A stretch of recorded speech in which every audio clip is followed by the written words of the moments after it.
नाही, अतिशय मोठं फेल्युअर राज्य सरकारचं आणि राज्याच्या गृह खात्याचं हे एक अतिशय मोठं फेल्युअर असं मी समजतो.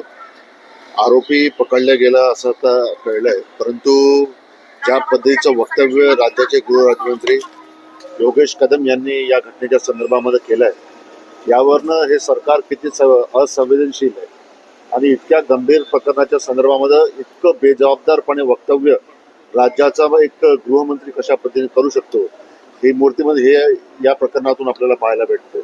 या वक्तव्याचा आम्ही तीव्र शब्दामध्ये निषेध करतोय आणि या पहिले सुद्धा पुण्याची तुम्ही अपघातातली घटना घ्या की कोणतीही घटना घ्या, याच्यामध्ये टोटल फेल्युअर राज्याच्या गृह विभागाचं त्या निमित्तानं दिसतंय आणि जे वक्तव्य गृहमंत्र्यांनी केलंय त्याचा आम्ही तीव्र निषेध त्या निमित्तानं करतो. नाही, निश्चितच पुणा म्हणजे एक आपलं सांस्कृतिक वारसा जपणारं आपलं शहर आहे आणि या पुण्यामध्ये अशा पद्धतीनं गुन्हेगारी जी वाढते, रेपचे प्रकरणं वाढतात आहे, रॉबरी वाढत आहे.